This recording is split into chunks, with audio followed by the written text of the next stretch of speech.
Recording in progress. Okay, good evening. Welcome to the Conservation Commission meeting, Thursday, August 20th. We are both live and have a few people on Zoom. And before we begin with our agenda, I want to introduce Christine Dolan, who is our new member. So welcome, Christine. Thank you. Hey, welcome, Christine. Thank you. We're here to help. Okay, so our first item is the request for determination of applicability. Susan Britta and Wimbledon Shores Incorporated, 23 Bay Row, proposed hand raking on a coastal beach and land subject to coastal storm flowage. If you want to come up here and talk into the mic. Might have to move the mic down towards your mouth. Do you want me to explain the application? Yes. This is an application to be consistent with the guidance and rules and regulations of the town about seaweed on the beach. We filed the application to get the permit to do hand raking on an as-need-be basis. It won't be every single day, and certainly not at the end of the season. It won't be, maybe every other day, maybe every third day, but we want to be consistent with the town and the rules and regulations. There's been so much misinformation about what you can do with seaweed and what you can't do with seaweed, so we finally got it all together. We discussed it at our annual meeting, and we filed the application, and we're here now tonight to sort of finalize the steps in the application. Okay.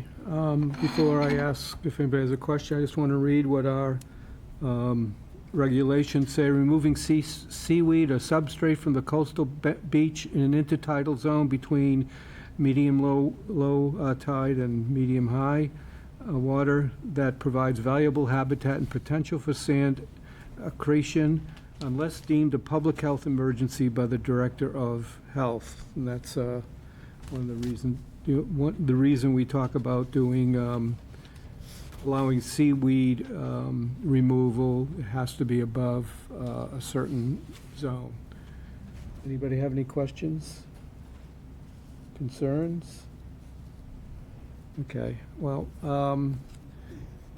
we went down, first of all, I walk there almost every day, and I took a couple pictures, and I think that's my picture, or maybe mine's the other one. But anyway, you can see there's very little seaweed below the fence. So we're talking any seaweed.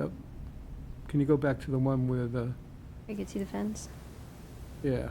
So we're talking, so to remove the seaweed, it has to be above the line of that fence. Correct. Anything below that line of fence has to stay there unless the...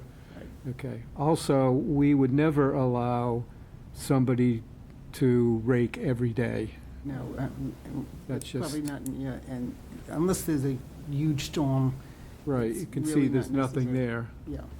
So what I would recommend, again, if anybody on the commission disagrees with me, please say so, but I recommend that we allow twice a week maximum and above equal to the fence. But where is the disposal of the seaweed? We weren't going to dispose it, we were going to rake it toward the water. We were not going to try to take it off the beach. Depending on as you know, it's usually not a lot. We only get a lot if there's a bad storm. But we were not anticipating disposing of it at all. We were going to try to rake it into the water. Okay, That changed the parameters then? Right, so I was going to ask Brittany. We've never had someone ask that before. Because usually the reason the town rakes the beach is because there's so many people, there's lots of trash. So it's like mostly trash, and then there's some shells and organic material in there. So they usually pick out all the trash and dispose of it and then compost what's remaining. So yeah, that would be up to the commission. I'm not sure there's a problem with it, but like David said, there's really not much there. Not now. I mean, I'm Not sure now. there are times when there are. Yeah. This year in Louis Bay, I think you agree, been very little seaweed.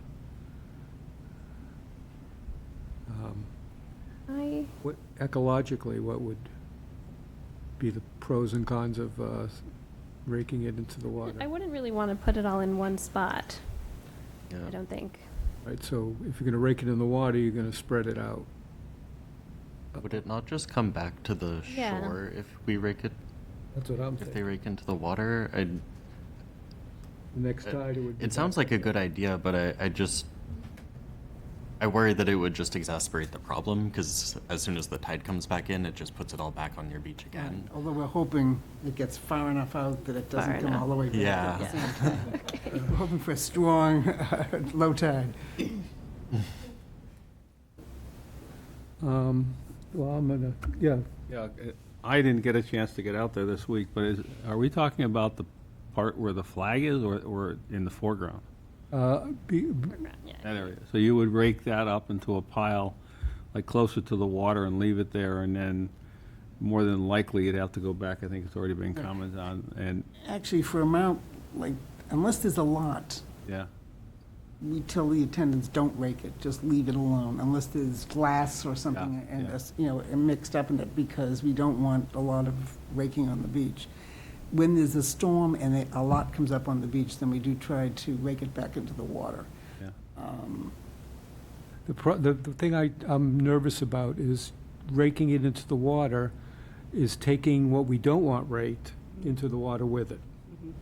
Oh, we I don't, mean, we don't put, the person would have to pick it up, oh, yeah, we don't, no trash, no glass, no cans. but besides that, they can't rake it from the fence down to the beach, because now they're raking in an area we don't want raked.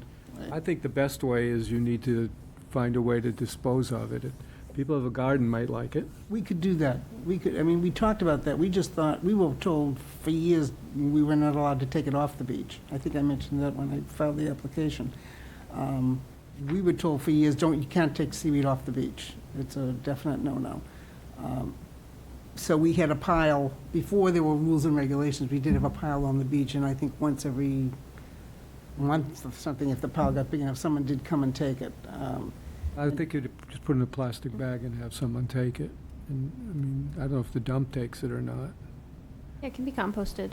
Yeah, so it I could would be. think they do. I mean, we can go over to the town transfer We could easily- station. Yeah, we could easily do that. dump if that's leaves what- and things like that, so Yeah. it seems to me, I mean, I'm not speaking for them at all, but Right. it seems to me that they would accept it. I don't know. I'd be nervous about somebody raking it in towards the water. Yeah, just in Just case because- there's any Right, Debris in it. incidental debris, yeah. Okay, compost sounds good. okay. So you want it raked up, put in a pile, and at a certain point, put in a plastic bag and taken to the dump? Yeah, but not let it sit a long time, No, no, because no, because it'll it gets too. do all the things you don't want it to do. All the reasons why you want to rake would happen, so. I'd say if someone rakes it, because again, it may not even happen, or it may happen once or twice, once they're done raking, they should then Yeah. dispose of it.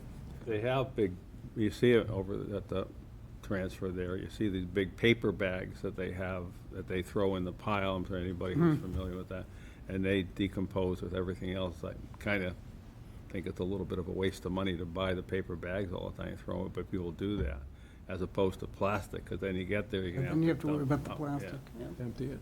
Or if you have a pickup truck, you just have somebody load it in the back of their truck, I would think, and then take it over to the dump. Could do that, too. Okay, so do I hear a motion to permit the ability to rake a maximum of twice a week above the fence line and dispose of the seaweed at the Offsite. offsite? Appropriate place. Offsite, because there may be somebody who has a garden. Yes. You know, some people in that neighborhood have gardens, they may like to have the seaweed. I'll make the motion. Thank you. So we're, Second, okay. the Did you motion is for a -2. say the what?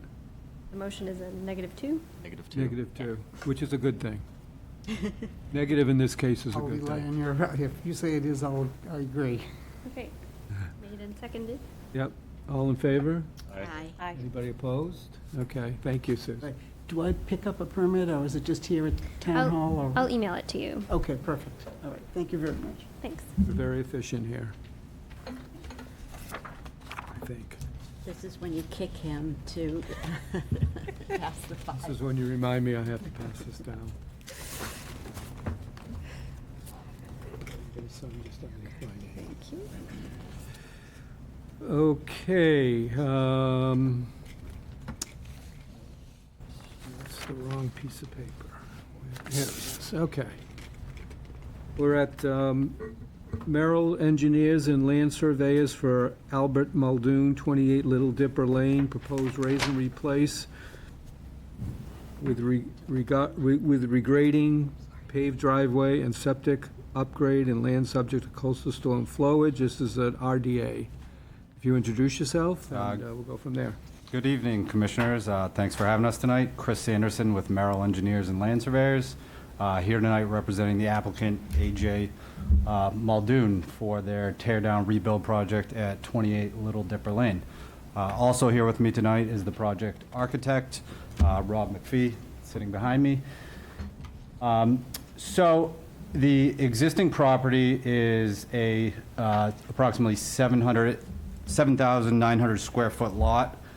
Currently contains an existing one-story single-family dwelling.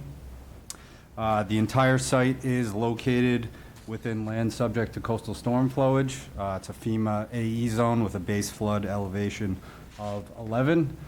So that's the only resource area present or surrounding the site that we're here to discuss today. The property is bordered by Little Dipper Lane to the south and residential properties in all other directions. So the proposal is to demolish the existing structure and construct a new two-story single-family dwelling in the same general location. It's a little difficult to see up on that image there, but the dashed line represents the existing home footprint. So you can see it's primarily within that pre-disturbed area. Little different shape. That new structure will be brought fully up to FEMA and building code requirements concerning the flood zone. That requires us to elevate the lowest supporting structural member 2 feet above the base flood elevation of 11. So that brings us up to 13, and the first floor is proposed at elevation 14.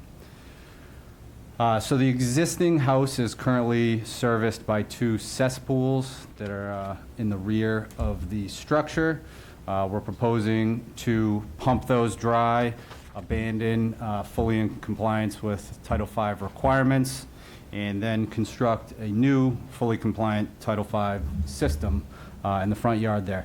That system consists of a 1,500-gallon H20 load-rated septic tank, as well as 3 500-gallon concrete chambers that are surrounded by stone. That's a 3-bedroom capacity septic system. The existing dwelling's 3 bedrooms, so no proposed increase in usage as far as septic capacity goes.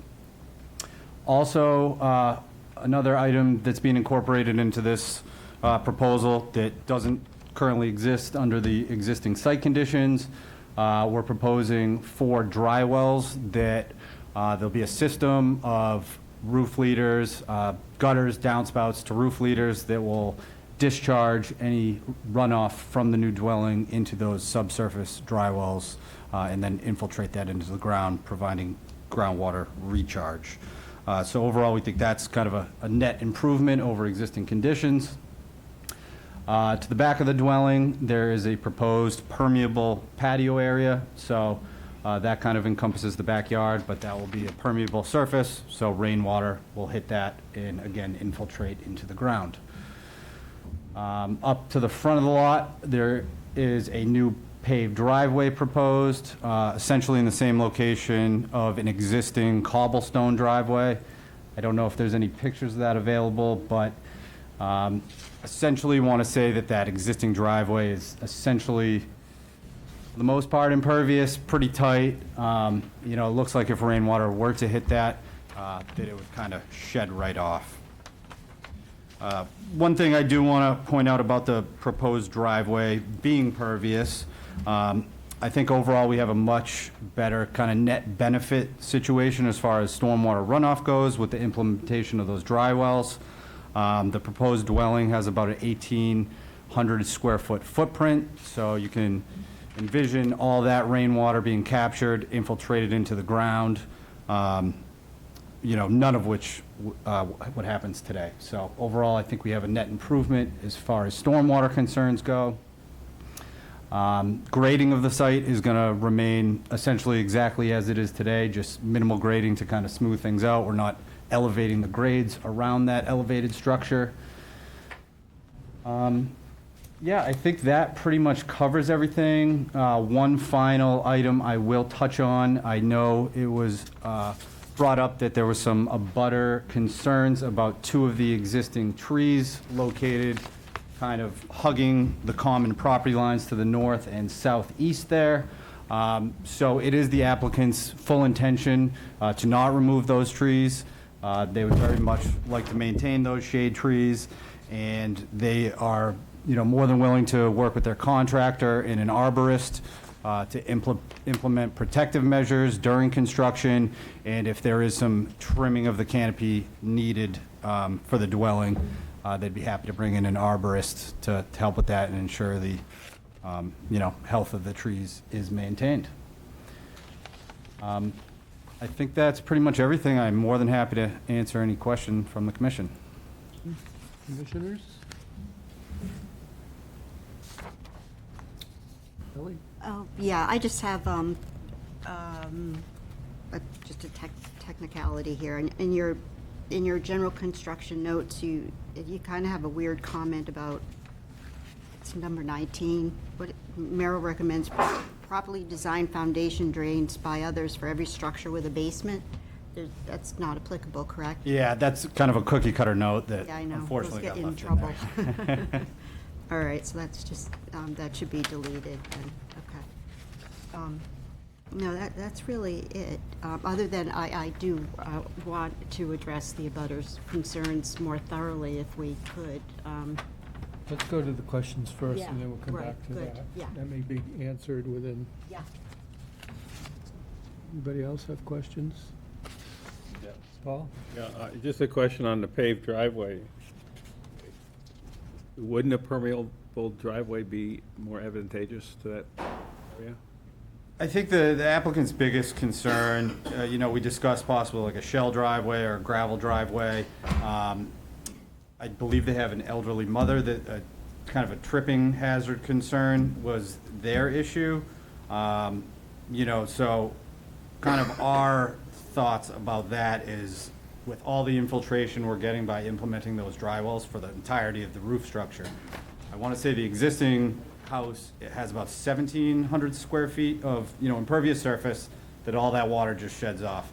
Now we're taking 1,800 square feet, infiltrating it into the ground, and then that paved driveway is essentially swapping out the cobble driveway, which I don't think too much water is getting into. So overall, I think the net, kind of change of runoff considerations is substantially improved, even with the paved driveway. Okay, thank you. Anybody else before I ask? Anything, Bradford? You don't have to, I'm just giving you an opportunity before It's a lot of different parts. Raise and replace seems like a pretty big project to do under an RDA. That's what I'm having a hard time with. I think I have a couple of concerns. First of all, are you bringing in any fill? No, minimal grade changing just to kind of smooth things out, but not elevating the site, just the dwelling. I agree with Paul. I'd like to see a pervious driveway, especially since, I think this is the one. Give me 1 second. Thank you. You're not taking out the two trees in the back? No. Okay. Nope. Was that in the original plan that you were taking them out? No, I think there was just concern with proximity to the construction, but we spoke with the applicants today, and they absolutely want to Okay, take every effort to keep those trees. okay. Sometimes I get confused with the different things, and I think it was one of the other people taking out trees that we want to replace. Yeah, that's a different project. Got it. Okay, and I'll hand it over to you, Brittany. Mr. Chairman, just one comment. Sorry. I asked the question about the driveway, but an answer was given, and I don't, maybe Brittany can comment on whether or not the dry wells will compensate for the inclusion of a paved driveway. Well, they certainly won't take the runoff from the driveway. They're just hooked up to the roof. But as, you know, what Bradford was saying, for a raise and replace in the flood zone, an RDA is perfectly fine if there's no regrading or a paved driveway proposed. Usually if either of those things are being proposed, a notice of intent is generally required. So if you wanted to permit this tonight, I would greatly recommend changing the driveway to a permeable option. And I think the de minimis, less than 6 inches of regrading is fine with no fill. It's just the permitting guidelines that we put out have that in there, that a paved driveway triggers a notice of intent. And that gives the commission an ability to keep tabs on the project and make sure a certificate of compliance is issued at the end, which we don't get with an RDA. So that's why. We did mention that to the applicant, and they said, if that's what's going to get this through, they're more than happy to do this. I think, there are some options with porous pavement, stuff that won't create kind of that slip hazard they're worried about, or permeable pavers, and we could absolutely make something work with that if that's the commission's preference. I think I don't want to speak for the commission, for myself, that would be great. Go ahead. Sorry, I just wanted to revisit the question on fill. There's a lot of notes on backfill. Are you saying that there's no you're not bringing in any? So we're not bringing the grade up for the septic system itself. Typically, you remove kind of the unsuitable soil in the first couple layers, put clean sand back in. So a lot of those notes are related to the septic. And then that's just going to be, right to grade and covered up with lawn over. So we're not elevating it by any means. We didn't have to mound the system. So that's basically just related to that septic install, which will match existing grade again. Okay. Thank you. Ellie, you want to talk about the letters we received, or do you think that problem has been solved? I think he talked about it enough, but Yeah, just to be clear, we received 3 comments from the public. 1 was the direct abutter, and 2 were in the neighborhood but not direct abutters, with all concern about those 2 trees. And drainage, right? And drainage? I thought. drainage concerns were for the other project. Oh, right, next sorry. on the agenda. Okay. Um, Yeah, different drain one, But yeah, so the trees are not being damaged, and they are invasive Norway maple trees, but just to note, if they were being damaged. But they're not. So I assume we'll get to people in the audience in a second before everybody else on the commission, okay, for me to move on? You, Brittany, before I move on? No, I'm all set. So I'd recommend a -2 if the applicant can provide a revised plan showing note 19 is removed and with a pervious driveway. On RDA, do I go to the audience or no? Yes, yeah. Is anybody in the audience? Yeah? If you have a comment, there's a mic over there on that table for you to use. Can you introduce yourself? Yeah, you could either pick it up or have a seat, either way. Can you hear me? Yeah. Yeah, so I'm a direct abutter to the east side of the property. Can you give us And- your name? Oh, yeah, I'm sorry, Hugh Kilmartin, Okay. 24 Little Dipper Lane. And I'm concerned about the trees. And one of the things that I noticed is you were proposing to put the dry well right into the root zone. Can those be moved? Absolutely. I don't know if you're the one that prepared this? Yeah. Yep, read through this all today, and, some very valid points, and I think we easily have room in the revised plan. We can shift those dry wells under the back of that permeable patio and pipe it back there to get it out of the root zone, I think. Right in the front and the back? Yep. So we'll take that front one and kind of send it out to the back, and then do a bigger dry well kind of centrally in the back, kind of behind that deck. But not next to the row of shrubs? No, so we'll essentially, I can kind of. Yeah, we had a pointer, but it died. So what I'll plan on doing is putting the roof leaders connecting here, and then a bigger drywall system, over in that general vicinity away from it. Okay. And then can the tree roots be protected from equipment during the construction? Yep, we made, the applicant well aware of that, and you have some good information in here that we can definitely pass off to the contractor, but, they absolutely want to maintain those trees. Okay. So every effort will be made. And the water line that is, it said, I think, 10 feet from the septic system, or it could be sleeved.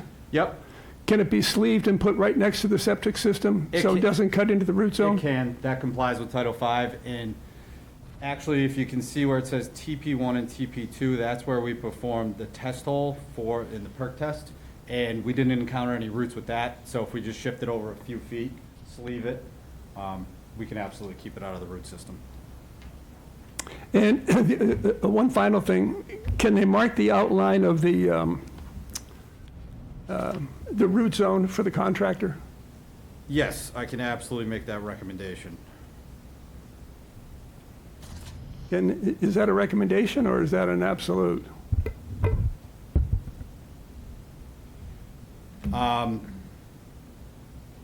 Yeah, we can do that. Yes. Okay. Yep, Okay. the roots will And absolutely. protecting the hedges, did you? Oh, yeah, right, oh. Protecting the hedges. So how about the hedge line on the right side of the I property? think what we'll do is put kind of an orange construction fence at the limit of roots along that entire side, just to make sure that impedes any, heavy equipment and. Is the kind of oran- work from the front. So is the orange construction fence just like a nylon flexible thing? Yeah, Can you to deter put up something more substantial? Because if you look at the height, it's a two-story house that's 35 feet high, Yep, right? So 35 feet high is 3 times the height of the hedge. yep. So how I are don't you going to think get this equipment in concerns there us, really. and build it and protect the hedge at the same time? This is not really relevant to us anymore. I think they should I discuss. think we're that. getting off the, what is within our parameters, so it sounds like they are willing to do pretty much everything, if not everything you asked. And, Yeah, I can't say, we discussed this at length with the applicants, they do have this, and there's a lot of good recommendations in here. Okay. And, I'm sure you guys can talk during the process, and they'll make every effort to protect all that vegetation. All right, thank you. Yes, thank you. anybody else in the audience? Anybody online on Zoom, raise your hand. This is where you get to help me, see if you see anybody raise their hand, but I don't see anybody. No, you're good. Okay. I don't see it. I don't see anybody up there, so since we are, they've agreed to pervious driveway and no fill, we would recommend a -2, pending a revised plan. Can I hear a motion for that? I'll make that motion. Okay, second? Second. Second, okay, all in favor? Aye. Anybody opposed? Aye. You're opposed? Yep. Okay. So there's, that would make it 4-1. Yeah. Okay, thank you. Thank you.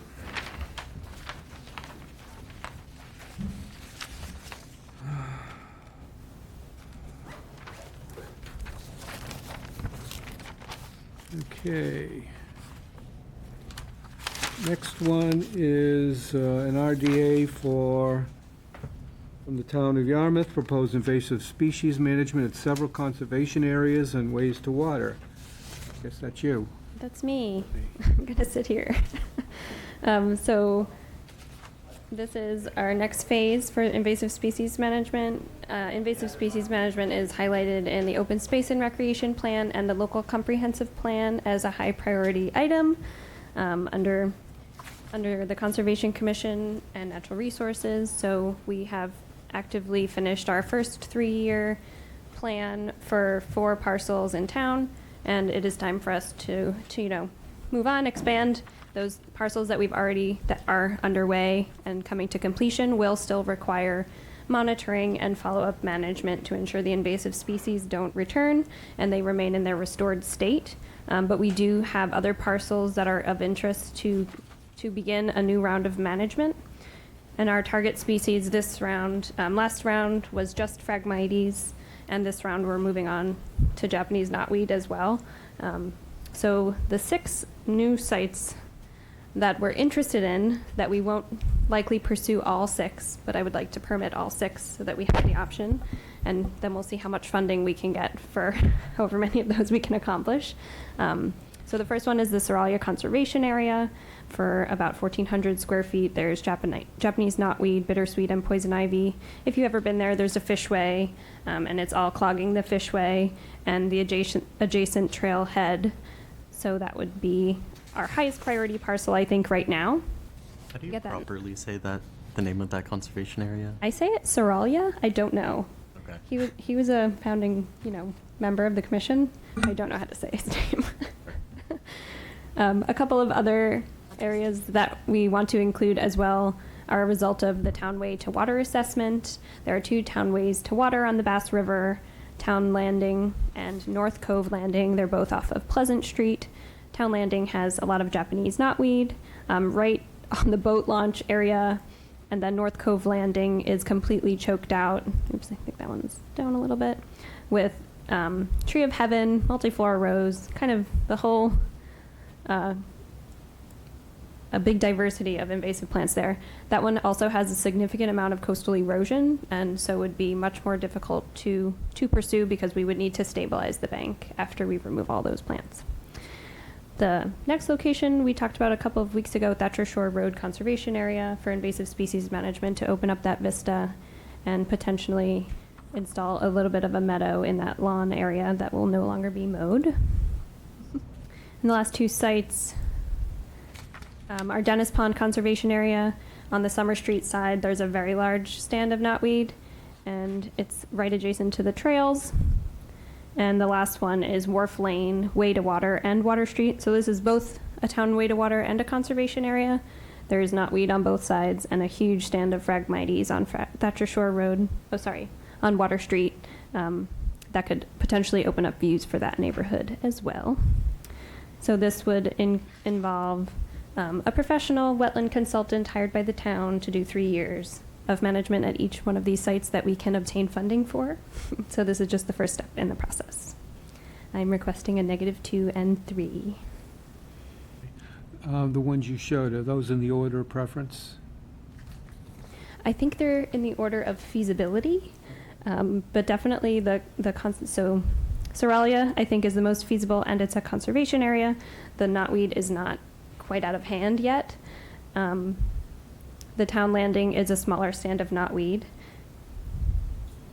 And this one, since it's fresh on our minds, it was, I think, and it's a pretty small project, I think it's doable without stretching our resources too thin.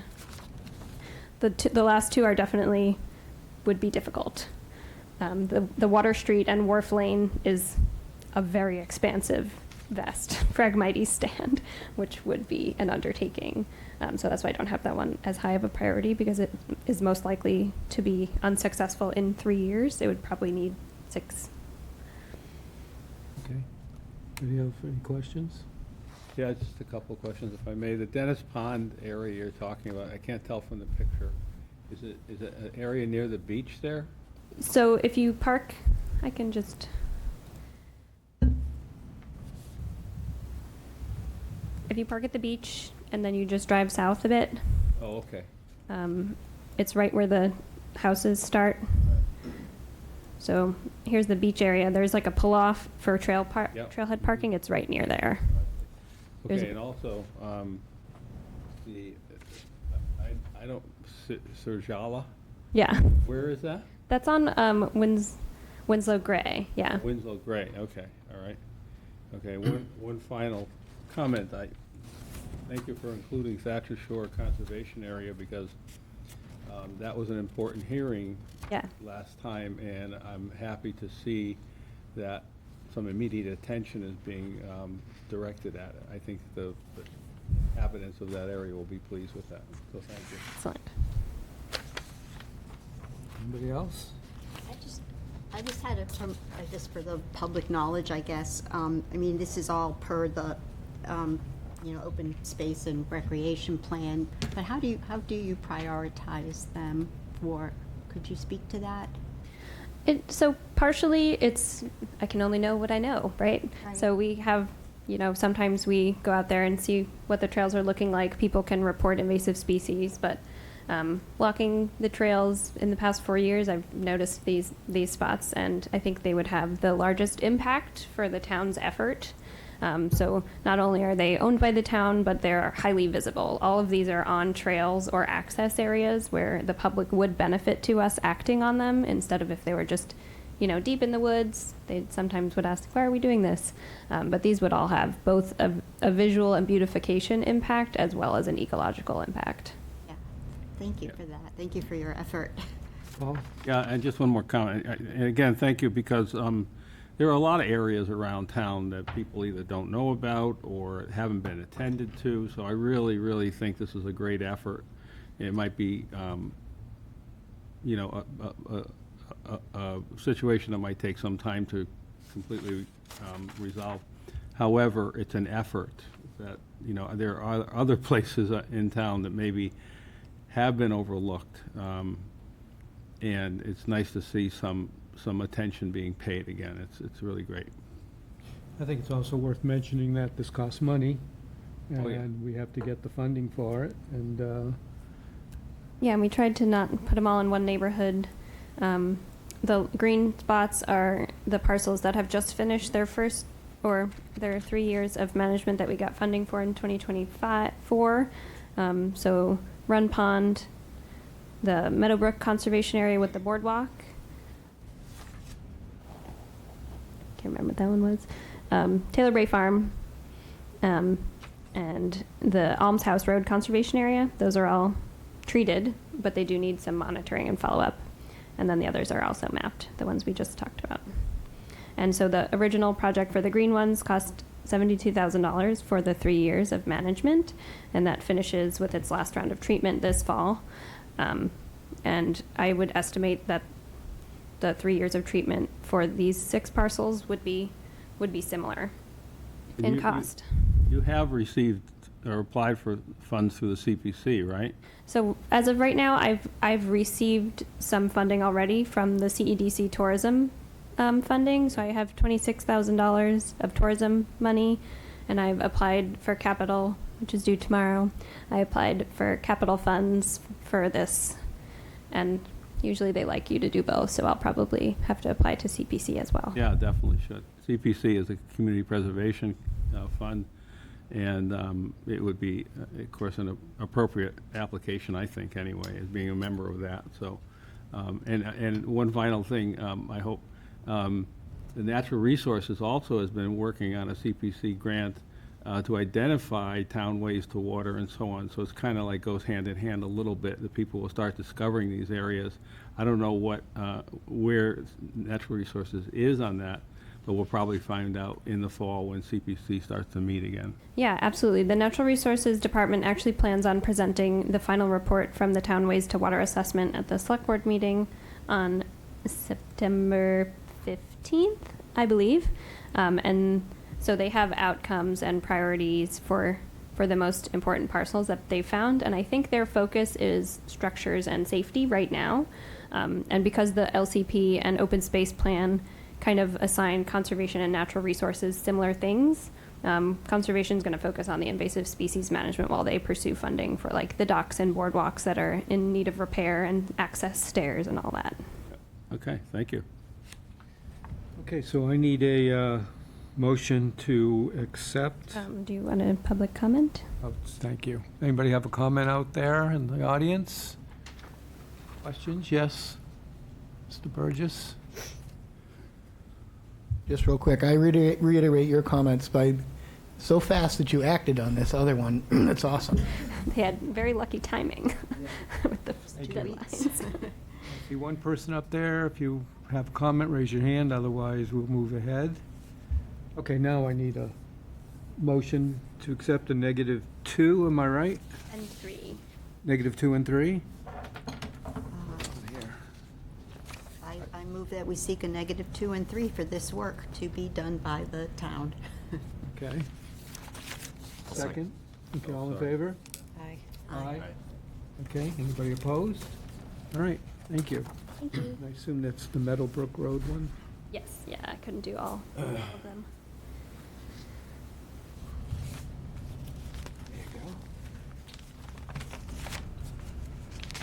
Okay. Next one, continued notice of intent for SE 83 2516 Atlantic Coast Engineering for J. Scott Martin, 104 and 110 River Street. Proposed pier, ramp, and float system in a riverfront area. Land under the ocean, coastal bank, land containing shellfish, and land subject to coastal storm flowage. The request, I have a letter for a request to continue to 9/3/26. Can I hear a motion to continue? I move that we continue SE 83 2516 to September 3rd, 2026. Okay. Second, anybody? Could I ask what's the purpose of the continuation? If there's- We've been waiting for the Waterways Committee to make a decision. They have finally voted, so we will be hearing this on September 3rd. Okay, that's what, got it. Okay. Sorry. You want to second that? I'll second. Okay, all in favor? Aye. Aye. Okay. All right, we will hold off on that, and that was River Road, which you must have someplace, right? There's not, no, it's just the paperclip because there's nothing. You don't have it? Yeah. All right. Next one is SE 83-2538, Shorefront Consulting for Blue Rock Road Realty Trust, 166, 172 Blue Rock Road, proposed bulkhead and stairs reconstruction with new landing and coastal beach, coastal bank, land containing shellfish, riverfront area, and land subject to coastal storm flowage. If I remember correctly, we asked you, and I did sign a Mullins, by the way, so I can vote, but Christine cannot vote. And I think we asked you for some changes, and you're going to focus on those, right? Yes, for the record, Mark Burgess of Shorefront Consulting, representing, excuse me, 166 Blue Rock, and 172. So yes, you guys asked for a revised plan to include nourishment calculation, which I provided, and maintenance notes for the fiber rolls, I think, and a work limit, right, Yeah. missing from the plan. And I believe you got the digital copy and the original. Yep. So that should be it, I hope. Okay. And there's a long list of conditions that, I'm sure there will be. okay. Anybody have any questions about any of this? Just appreciation for incorporating our comment on the lowering the wall and adding the fiber. Well, you kind of got the best of both worlds, because we lowered the wall first, and then we gave you beach nourishment. You got both in the same package. Anybody else? Just to echo Ellie's comment of factoring in both Brian's, the third-party review, as well as our other requests, and just accommodating it, all of it. So I appreciate it. Thank you. I appreciate the commission taking the words out of my mouth, so that's great. Thank you. Brittany, you have anything? Nope. Anybody in the audience? Anybody online? Okay, so can I hear a motion to accept SE 83-2538? To order conditions with special conditions including monitoring plus DMF, monitoring and usual barge and fueling comments. So moved. So move, second. I'll second. Ellie, all in favor? Aye. So it's 4-0. That's the one you couldn't vote on, right? Right. Okay. Thank you thank you very much. And I appreciate how we work together to come up with a mutually agreeable solution. It's a process, and we have some paper to They're not going to sign this, you're just going to pass it down. It's heavy. You didn't know you had to be strong to join us, did you? Gee, why is this file so thick? It's a Mark Burgess file. I missed out on something. Well, that isn't the thickest one I've ever had, I can tell you that. I've had to move into another folder before. Thank you very much. Okay, let me just make sure I know where I'm at. Next is a request for a COC, SC 83-2146, Shorefront Consulting for Nancy Smith, 32 Prince Road. You get to go first. Yeah. So this was a COC request for an original project, which was coastal stabilization with an interesting small stone revetment. Let me open up the plans. But ultimately, the work seems to be done in compliance, although the original plan did require a 4-foot buffer. I don't mean to nitpick, but the buffer is only 3 feet wide and it's entirely made of herbaceous. So I would just be worried about it getting mowed and then being gone. So I would request that the homeowner either put up a barrier or plant small woody shrubs in front to meet the 4-foot. I can do you one better. Okay. So I talked to the owner. She wanted to be here, but her flight got delayed and she slept in an airport and she's not going to make it. Be that as it may.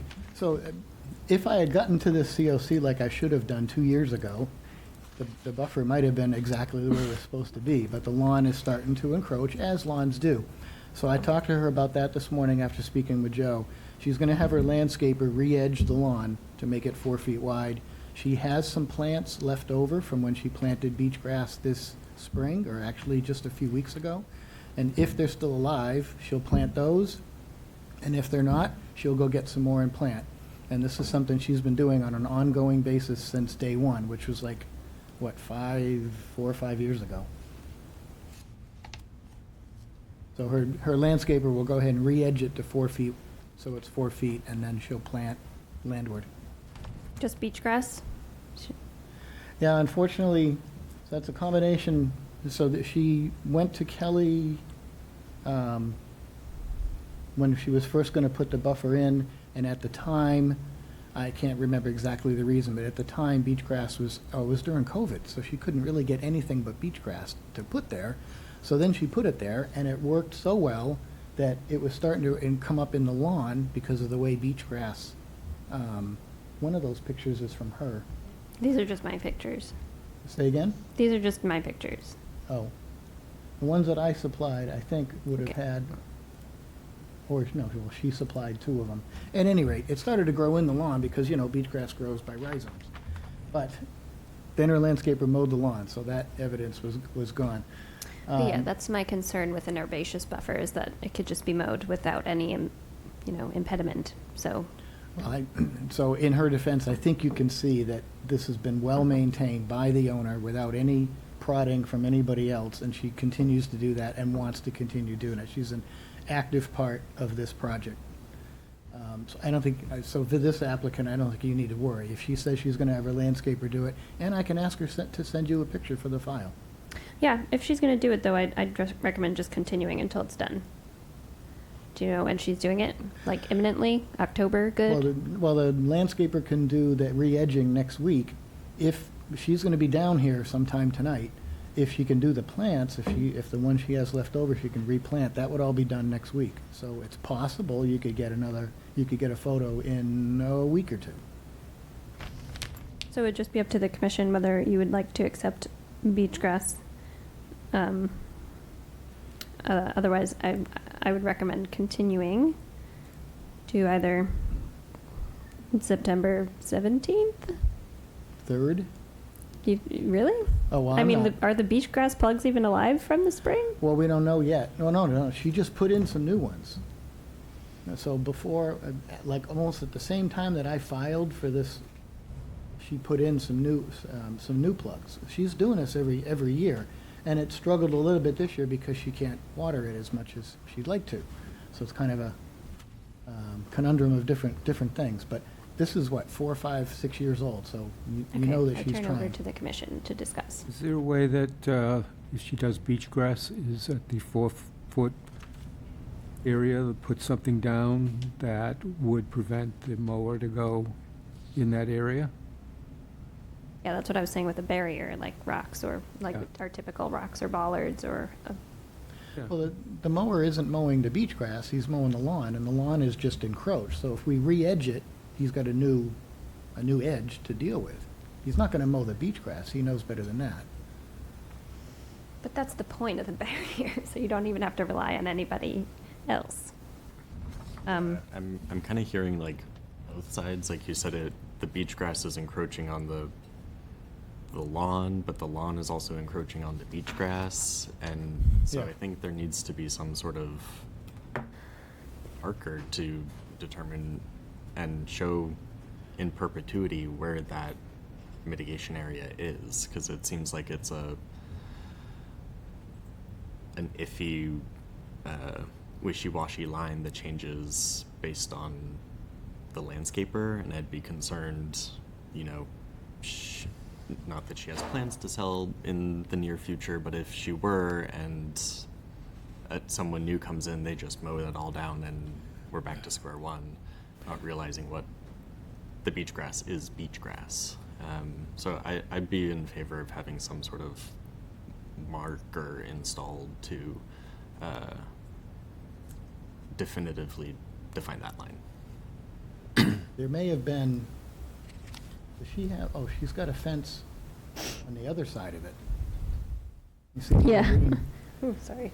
Yeah. And I think that was to prevent geese, maybe? I'm not certain. At any rate. So, yeah, it needs to be re-edged and then replanted for sure. So- And she is happy to do that, and we'll send you a picture.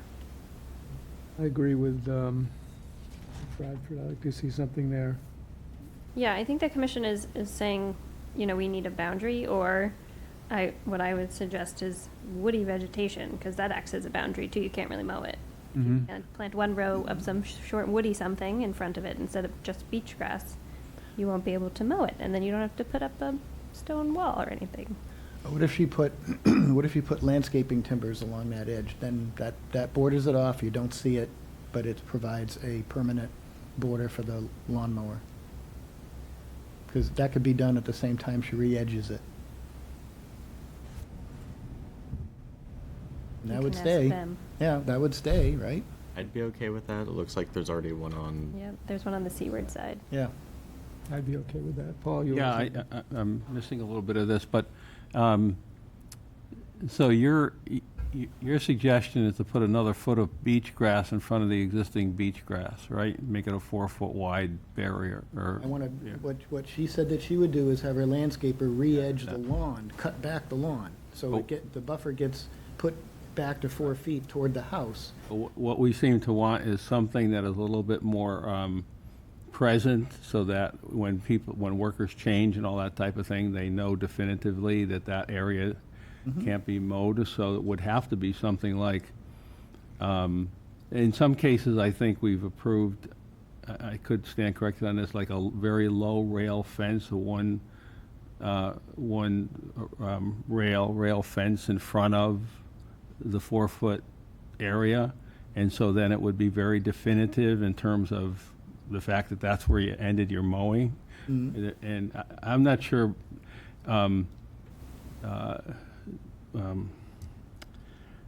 what did you just suggest, those railroad ties? Yeah, the landscaping timbers, they're not going to move. I mean, But anyway, I think that accomplishes and it everybody's sounds like goal. also Brittany is, from here anyway, is suggesting some other kinds of planting in front of the beach grass, which would also serve the purpose, right? What kind of planting did you suggest, Brittany? Yeah, I was saying I think that the commission is leaning toward some sort of boundary, or they could do a woody shrub boundary, because you can't mow those. But the landscape timber, what do you think about the landscape timber? Yeah. Well, one thing is, I've done enough landscaping and mowing to know that the other thing that happens in those areas, you mow the lawn and you come by with a weed whacker, and so you whack down some of that. So I think it's more appropriate to have something physical to stop somebody from infiltrating into that area, whatever that may be. I think the landscape timbers accomplish all of that. They would weed whack up against the landscape timber. They wouldn't be near the beach grass. It's a permanent boundary. Those things are pinned into the ground. They're not going to move. Everybody wins, Well, I don't know. and you don't have to see it. Okay, well, whatever.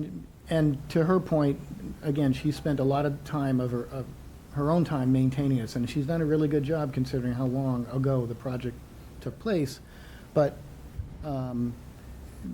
she asked Kelly, and she worked at it back then with her, and it was allowed to just do the beach grass because that is what was available. So in her mind, she's done everything she's supposed to do, but except that the grass is done, the grass has done its thing that nature does, but we can fix that.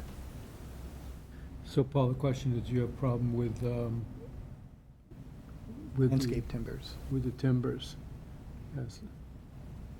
It wouldn't be my choice, but if the commission votes for something like that, of course, I would go along with it. What would be your choice? Some kind of little I'm fence or tall. something. Little fence, Or plantings, better plantings. okay? But, you're still gonna spend quite a bit of money on beach grass and the landscaper and everything else, so that's a difference, that's almost a strange looking buffer there, the way beach grass usually doesn't border lawns like that I remember. So I think it needs to be picked up a bit, so that it functions as the buffer that you want it to function as, And if she put a small fence, like a chicken wire fence, like the one that's on the other side, the lawn would continue to encroach through that. So that wouldn't, Yeah, I'm not in talking my, about I don't that. think that would solve the problem. That's her years- choice, I'm not. I understand. Tommy Yarmouth, we don't have a spec for markers for mowing, do we? We don't have any provision. No, we have a standards that, like a list. So like bollards, wood driven in, stones at some interval, What was the height? That's or a what it single was. rail fence. Well, if you remember, we discussed the height at the project on the bottom of Follins Pond with that mowing issue. Yes. We made them, it had to be at height. It had to be at least, like 18 inches so that you can't just mow over it, Right. which was the point of the timber argument.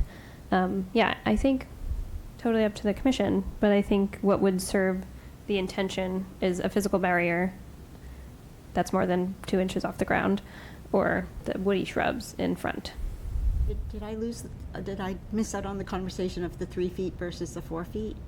It's just, the buffer is supposed to be 4 feet, and it's only 3 feet. I know that sounds minor, but it's 100 feet long, so we're missing out 100 square feet of mitigation. Right. So that's why we want them to put it to the 4 feet as was permitted. We are asking for that then. I think so, Yeah, yeah. absolutely. Like I said, he would re-edge the lawn so it got back to 4 feet, Yep. replant, and then we'd put the timber landscape so that the seaward edge of the landscape steps is 4 feet from the wall. So you maintain your 4-foot buffer. The lawn can't go anywhere. It will with a fence. The lawn can't go anywhere. You mow up against it. It's not that visible, And it only it's a- sticks up like an inch. Say again? But it only sticks up out of the ground like an inch. But I don't see the point that it has to stick up any higher. You're not gonna mow the timber. It ruins the lawnmower for one reason, but you wouldn't mow there. There would be no reason. And any kind of a fence, or even woody shrubs, the lawn is still gonna try to move in, so the only The way to- removal of lawn is required either way Oh, absolutely. from I the get 4 that. foot. Yeah, so But I don't we- understand why you're mixing those arguments. Because you can remove the lawn all you want. Nature's gonna try to put it back. So if you use the landscape timbers, you stop that process. Everybody wins. I've said all that I would wish to. I guess my point is that if you're talking about and I'm sorry this is taking so long, but if it's a landscape timber that's what, 6 by 6 or something? Yeah, You're gonna stick it out of the ground a couple inches? you could, if Yeah, you well, put it, isn't that what you said?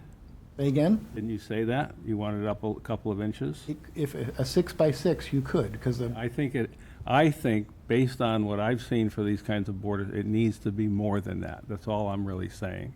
And can I- You talk about the lawn's gonna grow in and all the other kind of stuff. Mm-hmm. I think it has to be more than that.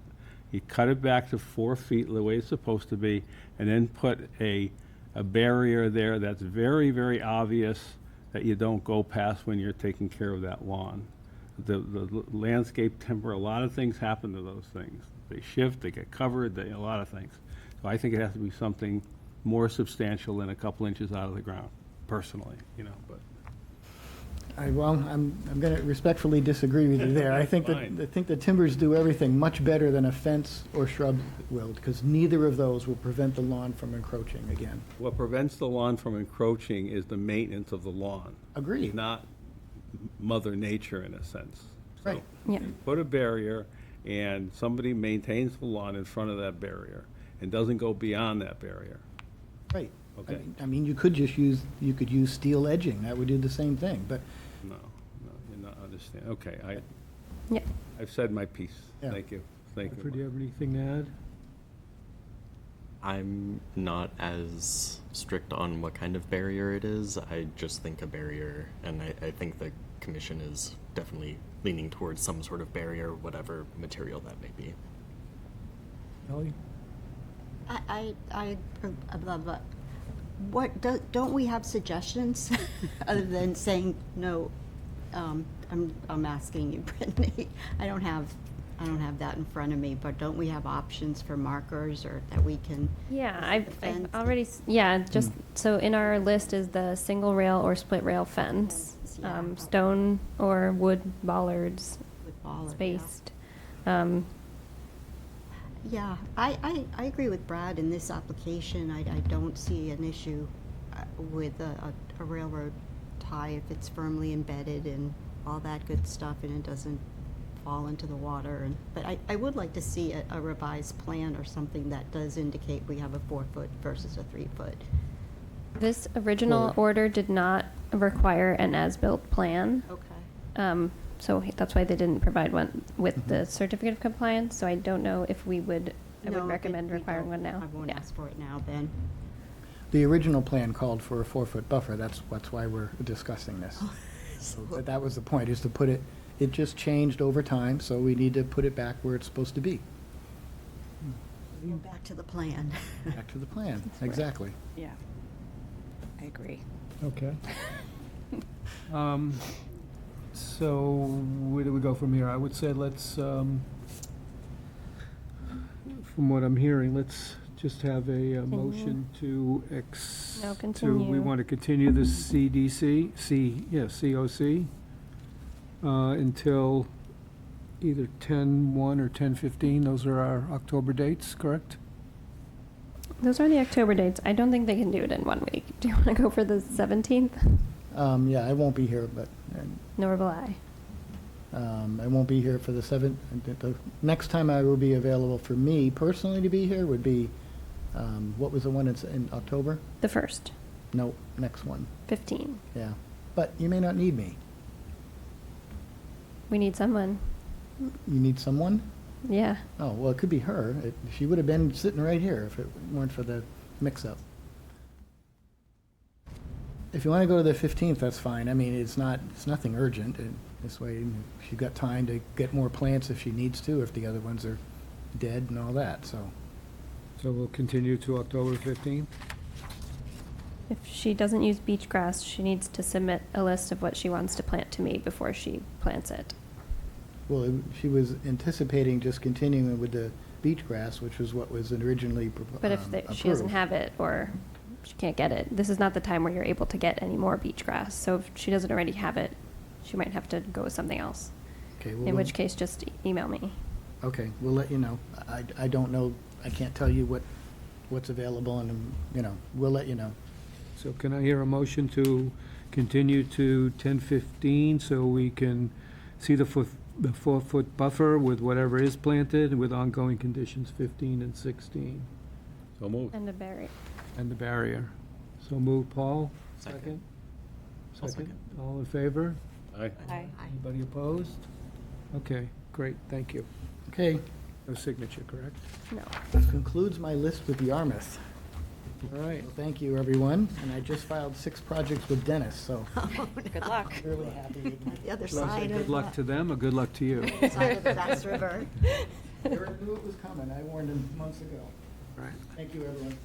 All right. Okay, our next notice of intent is SE 832550, Meyer and Sons from Michael Thonis, I hope I pronounced that right, 19 Covey Drive. Proposed addition, deck in-ground pool and retaining wall in a buffer zone to BVW, excuse me, they asked to continue to September 3rd. So can I hear a motion to continue? So moved. Second. Second? Second, all in favor? Aye. Okay, those were our favorites. Yes, they do come back, but. All right, next. SC 832549, Grady Consulting LLC for Joe DeCipio and Robert Heislop, Teresa Donofrio, I hope I got those close, 4 to 6 Columbus Ave, proposed raise and replace of a single-family dwelling with regrading and septic upgrade and land subject to coastal storm flowage. Which one are we looking for? Oh, thank you. Can you introduce yourself and go from there? Good evening, Scott Fenaro with Grady Consulting. I represent the applicant Joe DeCipio. We've submitted a notice of intent here for a raise and rebuild of a single-family dwelling. It's entirely within land subject to coastal storm flowage. There are no other resource areas on site. It's in a FEMA flood zone AE 11, similar to the RDA project that was heard earlier this evening. There's an existing 4-bedroom dwelling with an existing septic system and detached garage, and they're proposing to remove the single-family dwelling and construct a new dwelling and a new septic system as well. So the new septic system is going to be proposed in front, and that'll receive flow from the new building and that garage in the back. We are proposing some regrading on site, and the reason for regrading on site is that when we went out to dig the test holes for the perk test, we found groundwater at elevation 5.4. So as you know, to be in compliant with Title V, you have to have a certain separation. And this type of soils is really good fast infiltration rate, so we need a 5-foot separation, and then you have the system above that. So it kind of pushes the grade up. So what you're seeing here is, with the grading, is twofold. It's A, to being a Title V compliant septic system, and B, to make sure that this new house that we're proposing is elevated above the flood zone. So the existing dwelling, much like many of the older dwellings in this area, it's not flood zone compliant to today's building standards, and this one will be. Also, to meet the flood zone requirements, we are proposing the smart fence. So essentially, the existing house, if a floodwaters come in, it's a foundation. It prevents water from going through it, kind of pushes it off to the side. The flood vents will open up and allows water to free flow. So much more preferred in the flood zone. So we're fully compliant with the building aspect here. There are a few trees on the site, and they're on the left side of the sheet here that we've marked as to be removed. So there's 3 trees there, and really they just conflict with both the septic and where this house is proposed to go. He does plan to replace those in kinds toward the rear of the site, which is a pretty nice location. Almost serves as a nice little buffer between the properties. There's a silt sack for erosion control around the perimeter on the downward side of the property. The driveway will not be paved. It will be some type of pervious cover. I think he's still undecided on exactly what it will be, but maybe seashells or something similar. So I'll leave it at that and be happy to answer any questions. Anybody have any questions? You threw me on the raising the building, because the existing building top of foundation is 14.1, and the new building, it's 14.5. So what do you mean you're raising it relative to what? Well, I think the existing building will has a full foundation, and this one doesn't. This one has the flood vents that allows water to free flow across it. And you're right that the top foundations actually are pretty similar. I guess the main point is that the new building will be compliant with the flood zone.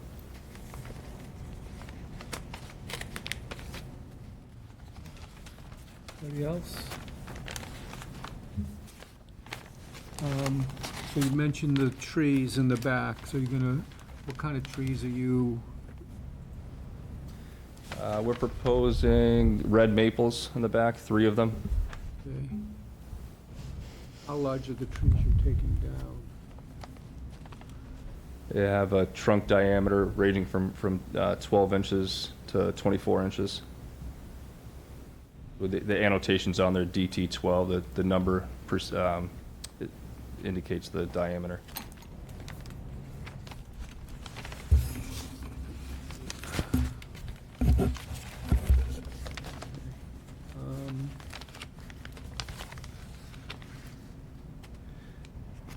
And stormwater management plan, could you go over that again if you already did?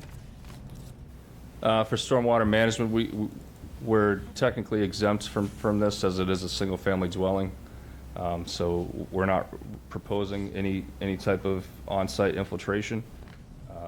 Again, that driveway will be pervious, which will prevent water from rushing off. We're maintaining the existing flow patterns from the existing conditions. What about for roof runoff? You say that again? Just asking about roof runoff. Okay. Yep, yeah, that's a good question, Bradford, and actually, Joe and I were discussing that prior to coming up here, that we are not proposing anything for that. If the commission would like us to put a dry well, we can certainly add roof drains and pipe it into a dry well. Location for that would probably be to the south there, near the proposed porch. I'm not sure that your replacement of trees compensates for what you're cutting sizes. I think, first of all, I think we like to see oaks versus red maple, but I think you're gonna need more than 3 in order to compensate for the size through our regulations. Could I just ask what, because I can't overlay it here, why DT 24 has to be removed? Is that just because of grading? You know what I mean? I can't see the new plot, versus old. I can't. Yeah, so the root system for that tree will conflict with the septic tank. Okay. It's a septic, okay. Sorry, okay. And Yeah, then- and if the commission does have a preference on the species of tree, you know, we're certainly willing to make adjustments.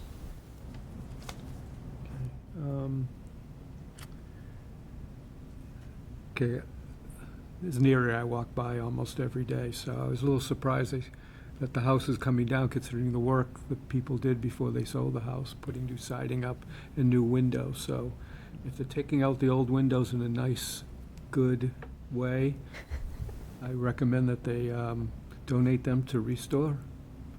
They will resell them, and therefore you're helping the environment and helping Habitat for Humanity, so.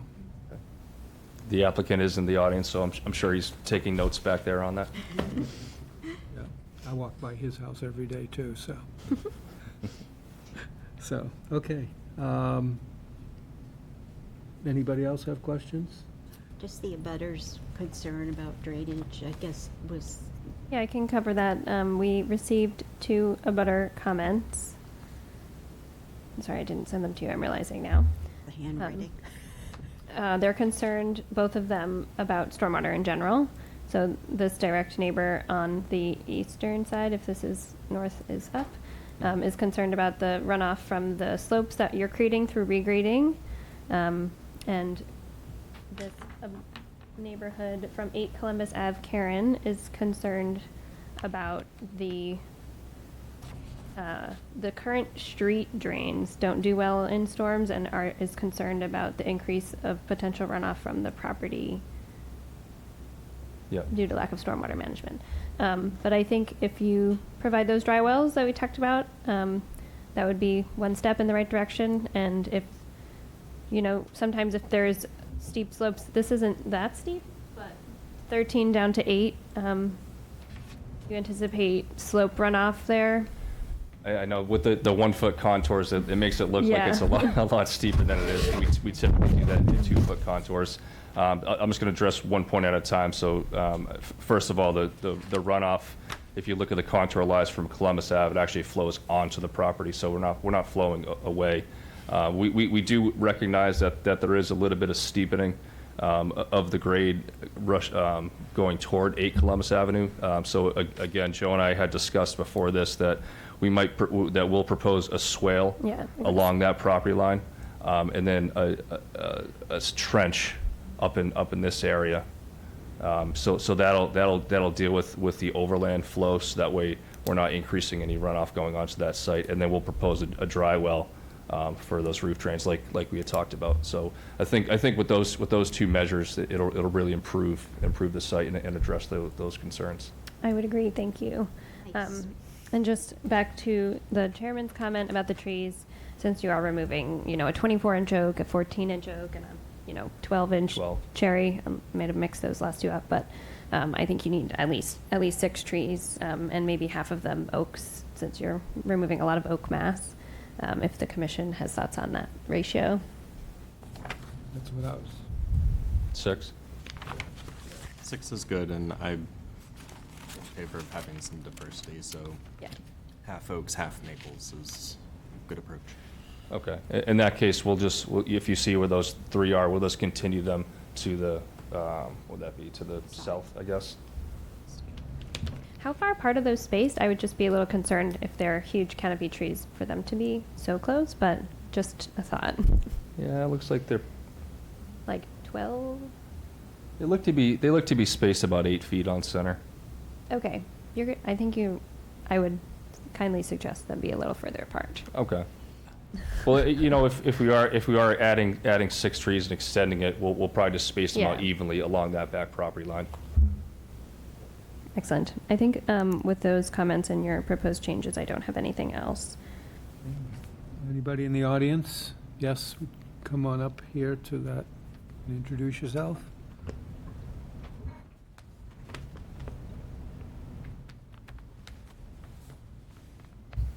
Hi, Rita Scott. I'm in a butter. And, Which address? I'm sorry, Which address, 8? 53 Broadway, Okay. right on the corner. Yep. And my driveway is across from the house. The concern that we have is that when they raise the grade and they remove the trees are currently holding the soil and dispersing the water that comes down on a natural slope. Now, once those are removed and they dig up the old system, okay, there is going to be runoff. Now, I know that you said you're putting a dry well in the back, is that correct? That's correct. I had suggested that maybe it would be more effective to put what you're doing, I believe, on Wimbledon with the French drain along the property line, because the neighbor at number 8, who couldn't be here today, when it rains, has 5 to 8 inches of water on her property, which is right next to yours, in a bad storm. Because what happens is the runoff that comes naturally down the street cannot be handled by the storm drains. Therefore, it runs onto the property right next to his, that gray house that you're seeing there.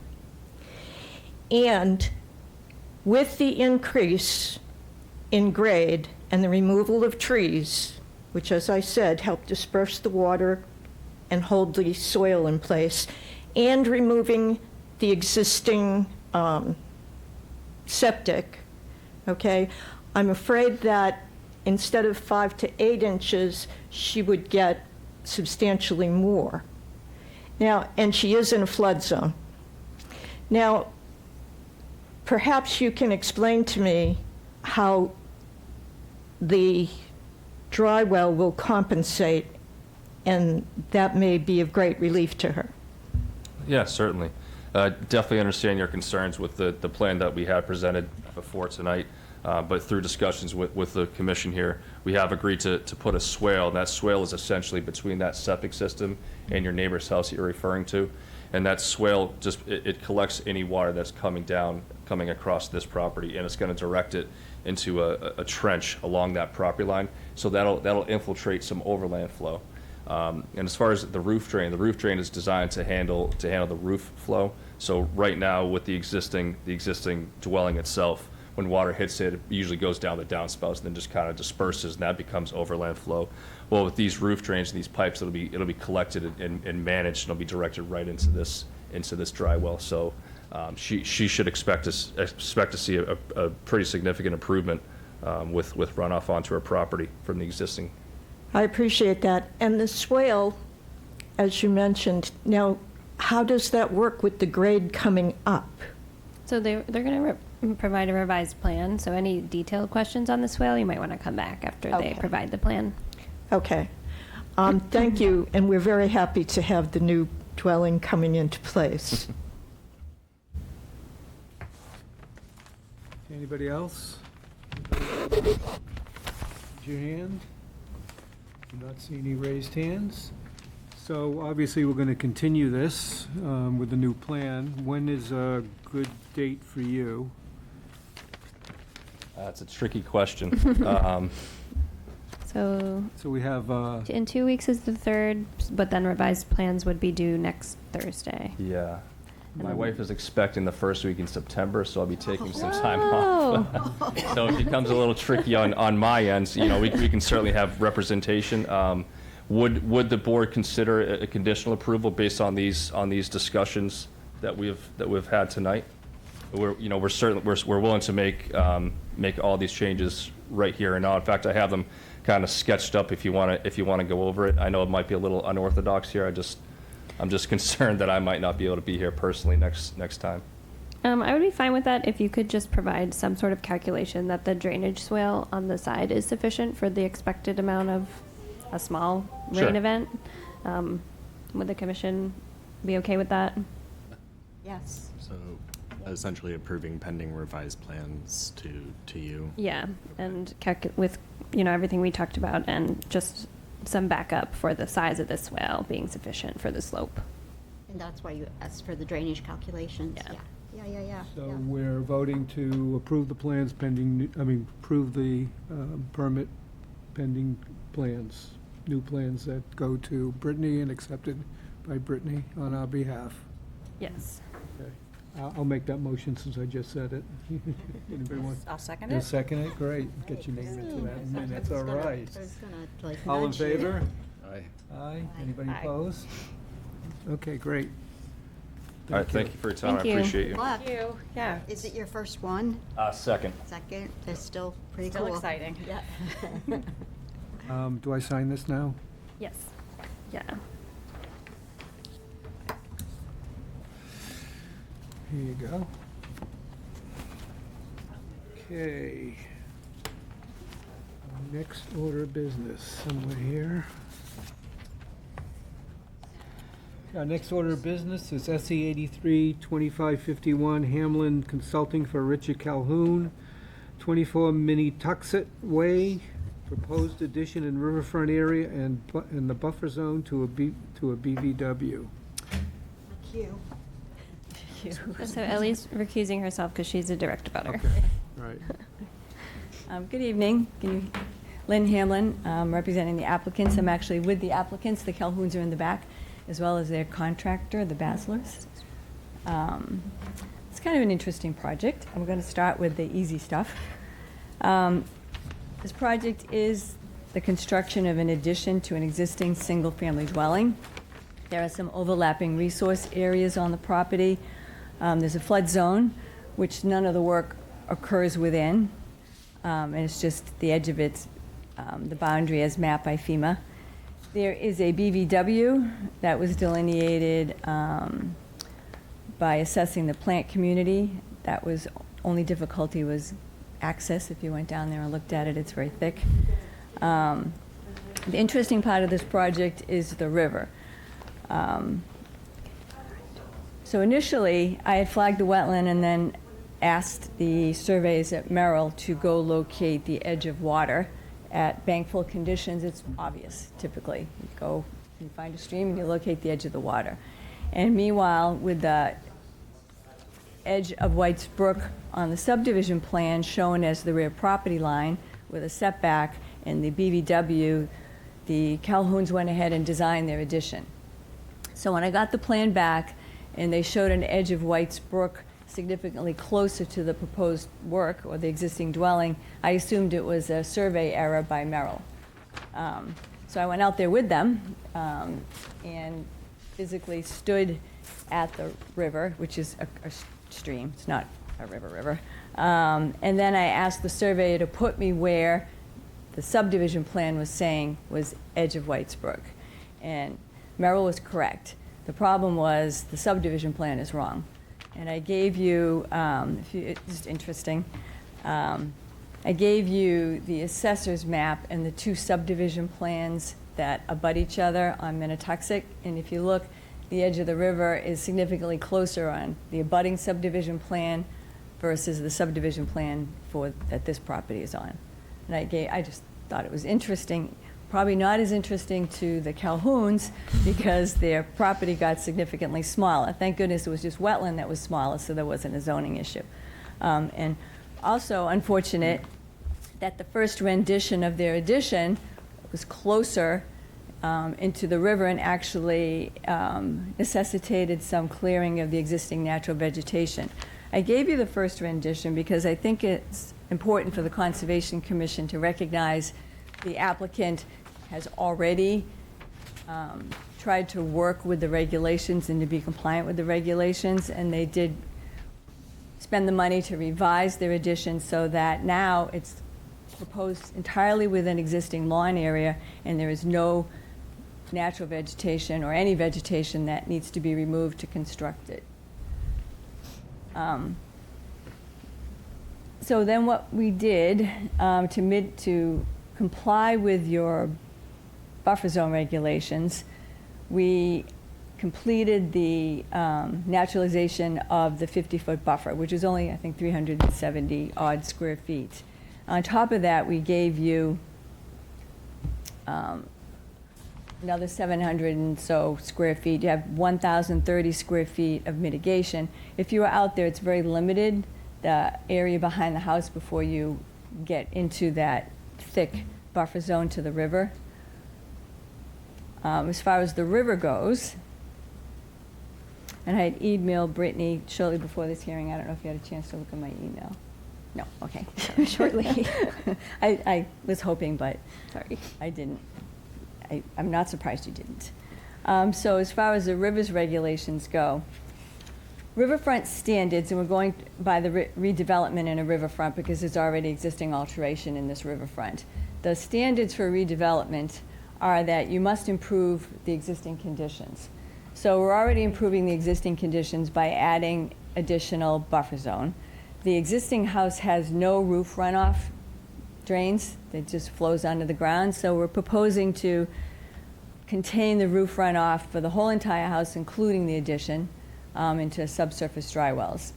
Riverfront reg standards in the redevelopment state that you can't be any closer than existing construction. The existing construction is 100, and I need to put my glasses on, 120.7 feet, and the proposed construction is 146.6.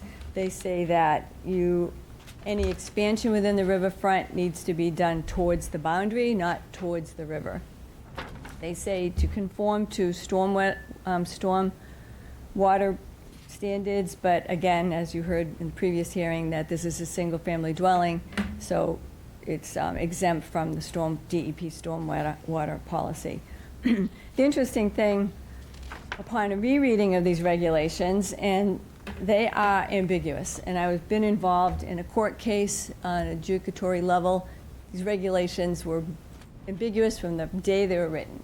They came out with the miles of coastal rivers to get rid of a backlog of their court cases because they were so badly written that people had filed appeals on everything, and they just came out with miles of coastal rivers, and it just got rid of all their court cases. But they didn't change the wording of the regulations, and they continue to be ambiguous. So upon a probably 500th reading of these regulations, and that's what I had emailed you about, the riverfront regulations and the redevelopment, and it's all, I actually copied it. I should have given you all one so you could read along and be confused with me. But they set standards. There's standards A, you have to improve. B, you deal with your stormwater, we don't have to. C, you don't get closer to the river. D, you construct away from the river. And under each one of these standards, they say you shall do this except for in accordance with 310 CMR 1058 5F or G. All of them state that. So what they're saying is you comply or you mitigate. You comply or you mitigate. So we're dealing with you cannot exceed 10% of the degraded area. You can degrade up to 10% of the riverfront. And I was actually surprised that with the reduction in riverfront was still under 10%. So the riverfront was, I believe, 89,700 or 87,900, whatever it is. And the construction is only 7%. So the regulations state you can degrade up to 10%, or you have to mitigate. So I interpret these regulations, and I believe I'm correct, that we don't need to mitigate for the riverfront because we comply with all the standards. And I have a copy if you, and I should have brought one for everybody. We don't need to copy. We have. I know, you have it, but I mean, you don't have it in front of you. I don't bring all the regulations with me.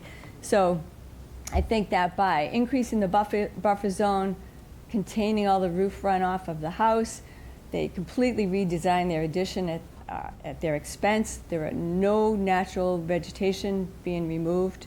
The structure's going completely with the lawn. I think this is a project that's compliant with both your bylaw and the state wetlands regs.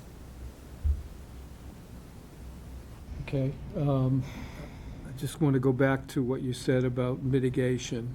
I'd like you to simplify it for me, what you're saying. You're saying that you don't think you need to mitigate at all. No, we mitigated for the buffer zone regs. Okay. We over mitigated for the buffer zone regs. Your regulations say whatever the ratio is, but you only ever have to fill in the 50-foot buffer, and you don't have to do more. We did more. We did 1,030, and I think we're only required to do 371 or 370. As far as the riverfront regs go, I believe these regulations state, I'm confident that they state, that you have these standards that you must comply with, and if you don't comply, you can mitigate for the non-compliant part. As a matter of fact, in the mitigation part, it says you mitigate 2 to 1 of mitigation area to area of alteration not conforming to the criteria. We do conform to the criteria because we're under 10%. Okay. Anybody have any questions or comments?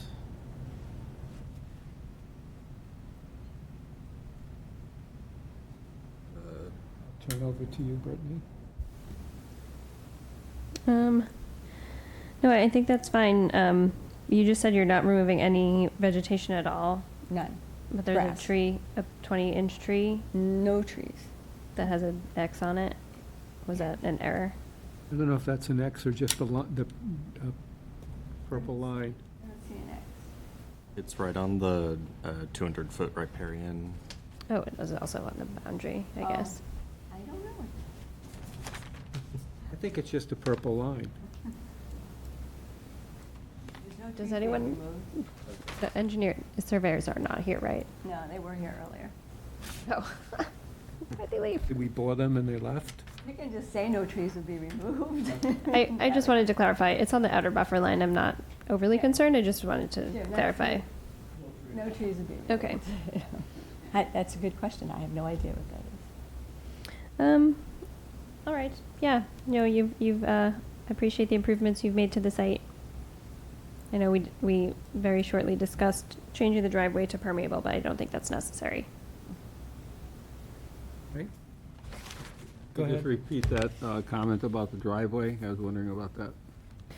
If there was an opportunity, if you didn't think that the criteria were met, you could request mitigation in other forms to improve the property, like invasive species management or changing the driveway from impervious to permeable. But they've demonstrated that the criteria have been met, so I don't think that that's necessary. Okay, could you restate the mitigation thing in a nutshell? Yeah, 2-to-1 mitigation is needed in the riverfront area, and I would say like 75% of the cases in Yarmouth, because of the Bass River, all the properties are over 10%, so it's very difficult to interpret those. And I've always just thought that was always, but you know, you read them really close, and it doesn't seem like that. So I think that what they've proposed is more than enough. I have one more question. What does Minnetuxet mean? I don't know that one. I know where I taught was Minnechaug, and Minna meant fields of. So it's fields of tuxets. Oh, yeah? I spent some time in Minnesota, and everything's named Minna something, so just. What I is thought we were Minna? in Minnesota for. I think don't Minna know. is fields of, Fields of? yeah. Oh, Because Minnechaug was fields of berries. I assumed it was Native American. It is Native American, yeah, definitely. Anybody in the audience have a comment, a question? Lots of people, but no comments, okay. And how about online? No hand raised. Okay, can I hear what I I think the only other, approve pending a revised plan? I don't think we need a revised plan. I would just recommend that commission include monitoring reports for the large mitigation area. All right, do you want to make a motion, Bradford? I move that we accept this project with On the- special conditions, including monitoring reports. Okay, second, all in favor? Aye. Okay, great, thank you. Thank you. Appreciate your thorough research into the Info. regs. You're going to put yourself to sleep, read those regulations? On a quick look through, I thought I had it. It's too many words.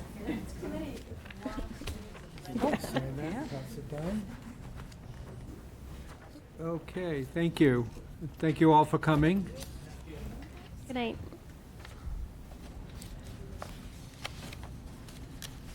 Okay, our next order of business is a violation. I hope you all read the letter that Brittany attached to her information, the violation summary.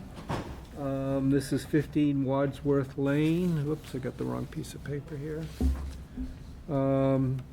SE 83-2285, Thiago, Paraguay, 15 Wadsworth Lane, unpermitted regrading, retaining walls and work beyond the work limit line in riverfront area, and the buffer zones to a vegetated wetland, failure to comply with enforcement order issued in 2024.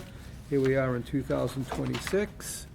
I'm not going to summarize the summary, but I assume you all read it and can see that this is to me anyway, a case of somebody who's basically ignoring what we require them to do, which personally I say is not allowed. Brittany, you want to add anything, or do you want to? Yeah, so if everyone has read the summary, what the revised enforcement order is recommending or requiring now would be to restore the originally permitted conditions, and in addition to that, supply a restoration plan for all of the work that was done outside the work limit line. So they would have to supply a revised restoration plan, have the plantings completed in the spring, and then supply an as-built plan confirming that all of the structures have been removed and the grade restored to its original conditions. And we are having to do this because the original enforcement order gave them a chance to apply with a request to amend the order of conditions to permit the conditions that they did, the work that they did without a permit. But the permit will expire in 3 days, so that's no longer an option because he has not responded to that order for 2.5 years. So I think this is the best option. That being said, obviously we're struggling to get compliance with this individual. There are 4 outstanding fines, and we are going to continue to pursue enforcement beyond what we've done already. So we'll be pursuing a bench warrant with the courts.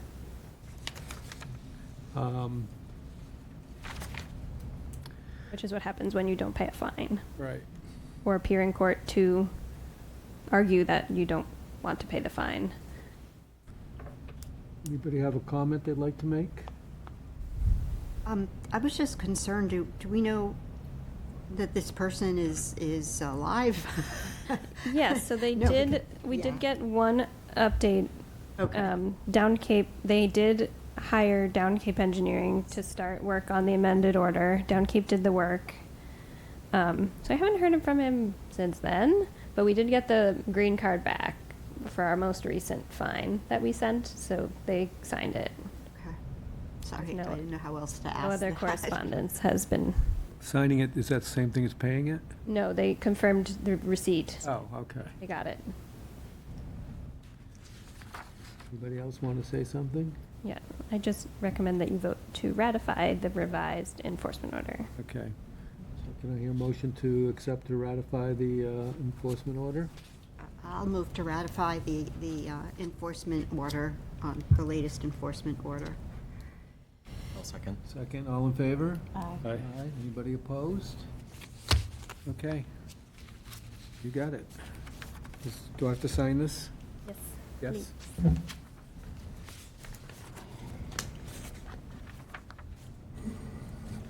Okay.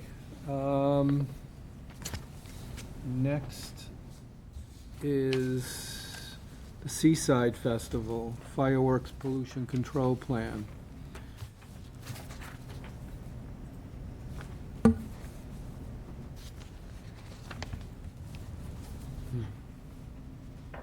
Hi there. You're gonna yeah, you have to talk into the mic, please, and introduce yourself. Jan Butler, Chairman, Yarmouth Seaside Festival. Okay, and I noticed you want a permit to do your fireworks again? Yes, you people approved it for us last year, and then the weather canceled everything. So it's primarily the same plan, same company, but the tides are with us this year as opposed to 2 years ago when they weren't. Do you have any questions or concerns? I have the same concern I had last year about pollution, so I know you're talking about picking things up. I still have the same concerns about things going into the ocean. And if I remember correctly, I asked if you could come back in February if you were going to ask us again, and here we are in August, so that's a bit disappointing, to be honest with you. I apologize, I had no recollection of that at all. We don't usually work on the festival in February. We're strictly volunteers, and after raising over $100,000 to bring this to the town, we do take a few months off, but I apologize, I really had no recollection of Okay. that request.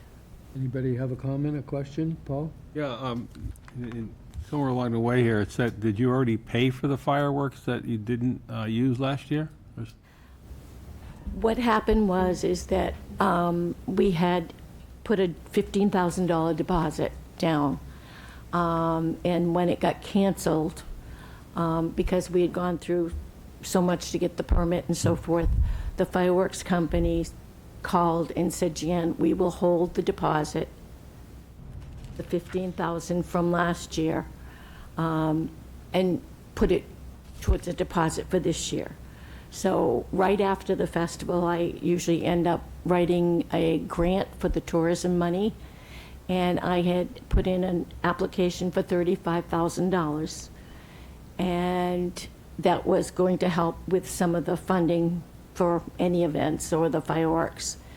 And so what happened was I contacted the tourism grant people and explained what had happened and that we would be willing to deduct $15,000 from our request from the grant so that other new events could possibly get funding. Yeah, well, I don't think this, the purview of this committee has anything to do with how you get the money, what you do with the money, how much money is left over, Right. anything like that. But I'm a little surprised because we did have quite a lengthy discussion, I think, when you came in last year about an alternative. I remember asking questions about that. People do drones and other things nowadays. I think P-Town did a drone presentation instead of fireworks. Do you have any idea how much stuff goes up in the air and comes down into the water in terms of weight or tonnage or whatever the heck it is? I do not have that, but the fireworks company could probably give that information to you. But I have included in our application the fireworks regulations of what they do and their safety and what the cleanup and so forth. And they have gone over and above as far as removing little plastic things. There's no metal. They've really, really worked with us to try and make sure that it's done properly and that there's minimum pollution. Yeah, and I remember all that from last year, that Right. discussion. And I think it's appropriate to thank you for all the work you've done and your committee does to bring the Seaside Festival to Yarmouth. But I really think it's time from a commission's point of view and conservation and responsibility in terms of the ecosystem and the whole thing, to, as one member, let you know, I'm not really not in favor of blowing that stuff up in the air and have it fall in the ocean, no matter what you say about the cleanup. Right, I think I you do a lot of good understand that. work, but I think you should, personally, it would be great to move on from that. You know, Well, leave it at that. we would like to. But the company that we have dealt with for all these years, he does not do drones. He doesn't So do what? he's not capable of doing the drones. Oh, new company, so- need a new company. Well, yes, but this year, I mean, he's holding $15,000 this year so that we could, in fact, have fireworks. And I do realize that, you know, it is up and coming with the drones, trying to preserve our environment. But I do know next month, West Dennis is doing it, and Howard does it, and they all do it, and it's worldwide. So, Who better to start change than right here? I mean, plus the fact a lot of places, and I don't know where Harwich, and a lot of places don't do it near the water. Yeah. You so know, the it's other- pretty I know it's pretty when it goes over the water and you have the reflection, but some places, you know, where I lived in Western Mass, we didn't have an ocean, so they did it in the high school grounds, and where did Right. it go, you know, went up in the air and that's it. Except for some of us had, as a teacher, I had to stand there with a fire extinguisher in case it made its way into the woods. That was my duty. But anyway, I'd like to see you looking into drones. I watched the Hyannis drones, and it was, Yeah. did you see it? Yeah, that was. Very interesting. Yeah, it was well done. Yeah. The only thing missing were the booms. Yeah, the sounds, yeah. So dogs and cats like it. right. Which if you worry about dogs, cats, and people with PTSD, That's a lot it's better. a lot better. So It was really we're pretty. just into a different place, you know? Exactly, exactly. So I guess where I'm standing is, you have the 15,000 out there, and I hate to see the town lose money, and I'm willing to do one more year of this since it didn't go off last year, but I will go on record as saying this would be the absolute last time I would vote for it. Could I ask a question about the 15,000? Because they certainly wouldn't want, did the company say it was non-refundable at this point? If I you would- changed their mind, I mean, would they just hold on to the They 15,000? would, normally, they would have kept the deposit. Most people with contracts, if you, for any reason, cancel the show, they keep the deposit. And then you start from, Too then bad. it's 35,000, not 20,000. Right. Bradford, do you have any? I mean, we hire entertainers, and it's the same thing. We give them a deposit, and if for some reason we cancel, they keep their deposits. Yeah, I understand the whole idea of a deposit, but the thing is, these are kind of extraordinary circumstances where the weather took the opportunity to do the fireworks show last year, and now they're telling you, I guess, if you change course and go to something else, guess what, we're keeping your deposit. I don't know what We kind of didn't- company that is. Right. We didn't discuss that for this year, because we were so grateful that they were willing to keep the deposit. Yeah, okay. To be fair, Paul, I will say, I helped run the music thing up at the park, and we had 2 rainouts, and we do the people we hired do keep Oh, a it's too bad. deposit because they gave up another gig, an inside gig. So that was part of the contract. All right, I'll keep that explanation in mind. Good to know. I just have one comment. The only comment I'll make is that, you know, you say the tide is with you, and the only reason that's really a benefit for you and your volunteers is that more of the pollution is going into the ocean than it is going to be on the beach. So then you have less to pick up because more of it is in the ocean. But understand what this brings to tourism. I am not in favor of fireworks in general, especially on our beaches. I think it would be reasonable for the commission to make a statement that they would no longer approve this after this year if you do decide to approve it. Which is what I said. Condition, would that be a condition or? Yeah, I think that's perfectly reasonable for you to say. If you do approve it, then you wouldn't be approving any further years at any beach. That they should consider alternates. Obviously, the select board might have to talk to you about that, but I think it's a firm statement that you can make. Anybody want to make a motion? Sure, yeah. Due to the environmental impact of fireworks and other, other methods out there, the commission would approve this year only because of your financial restraints, but not after this year. I second that. All in favor? Aye. I'm sorry, what are we voting on? I'm sorry, what? Are we voting on the statement, or are we We're voting on the motion. We're making a motion to accept this year. Okay, And in the future years, we will not allow permitting fireworks. gotcha, okay. Or I guess we are Trying really to say, I guess. voting to approve the pollution control plan this year, and, yeah. With the statement that in future years, Yeah. we would not. Is Okay. that clear? Okay, and someone seconded, you seconded, second. okay, all in favor? Aye. Aye. Anybody opposed? All? Did you vote, Bradford? Yep. You voted aye? Said I. Okay, I'm sorry. I voted no. Okay, Thank you. So it's 4-1. all right, thank you. Thank you. Thank you. I will let Amy know.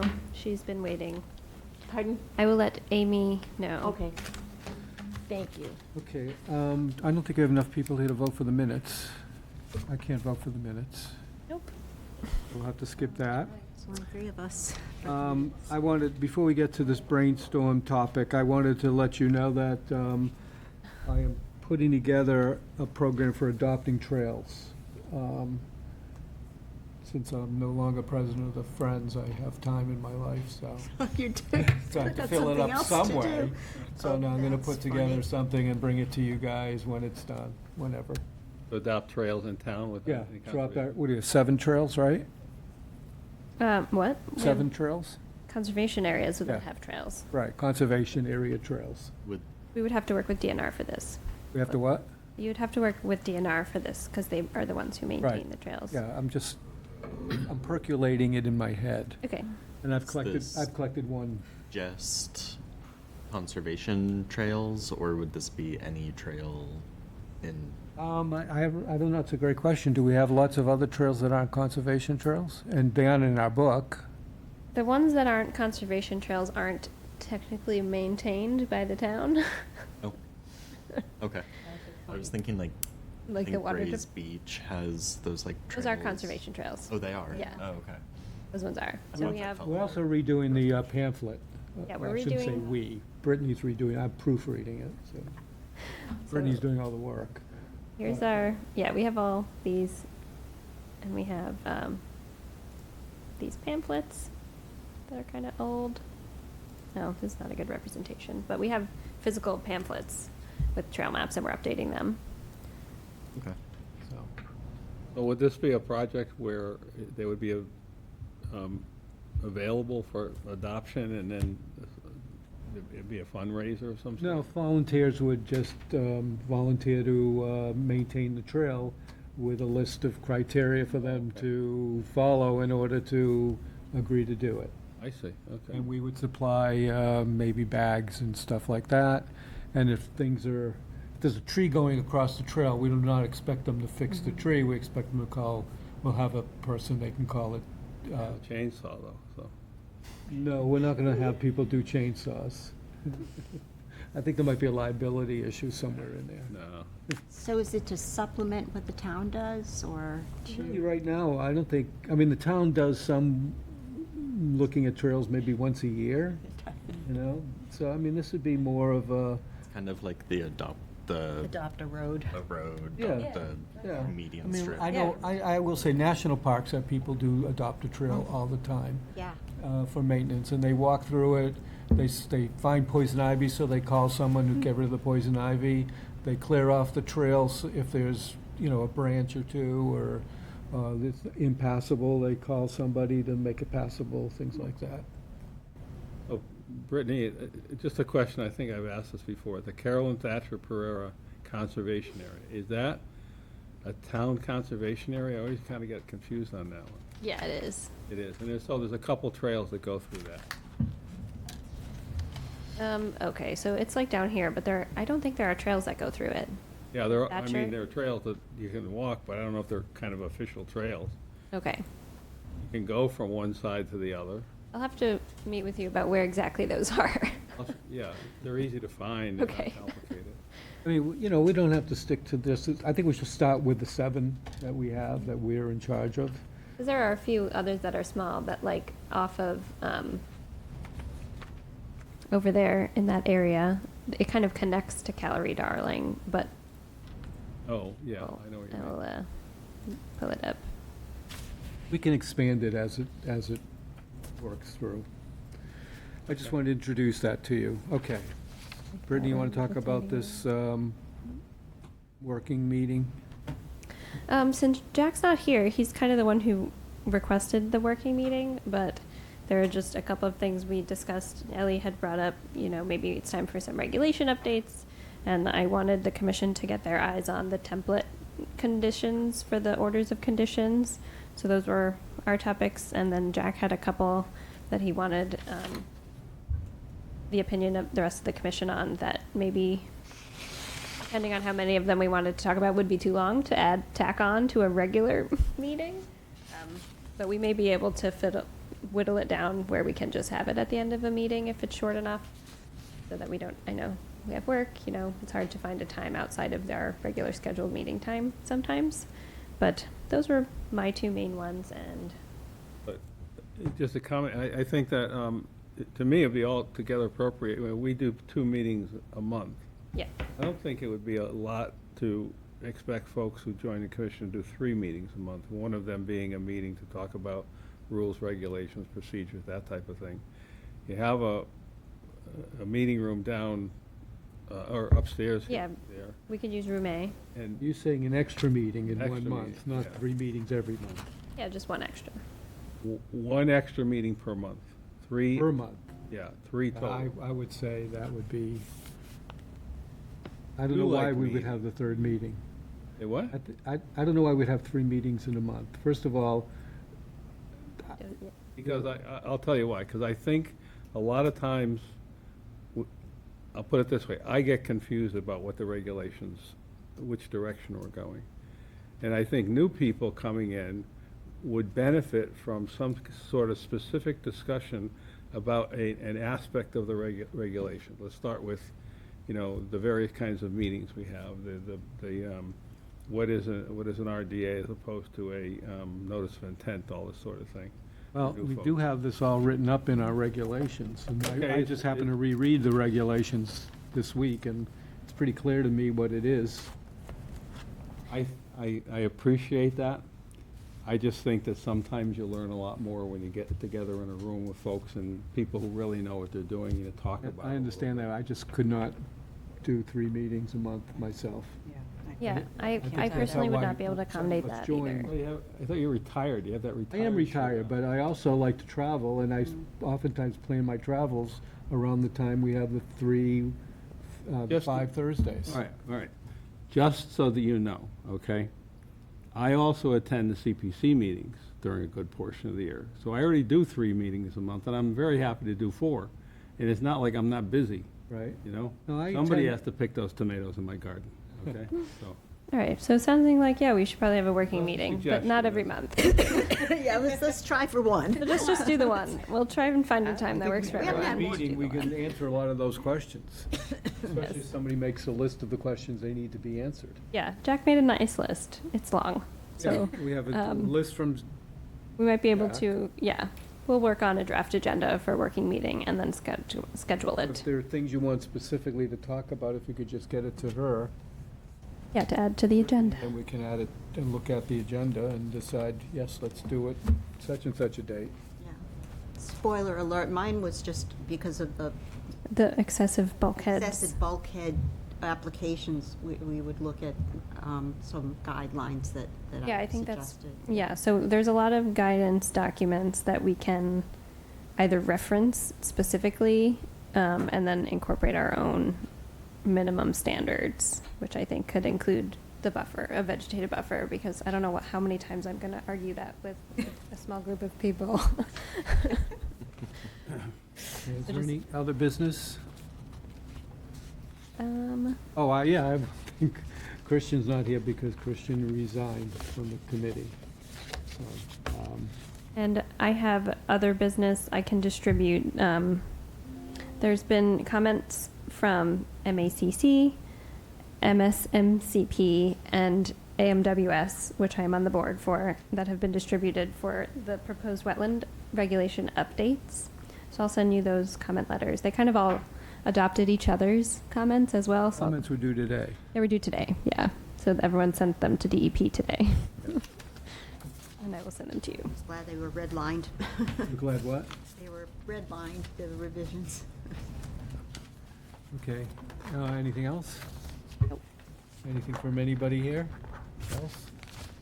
Okay, then can I hear a motion to adjourn at 7:04, I think it is? 101. My clock. 7:01? Motion? Yeah. So moved? Second.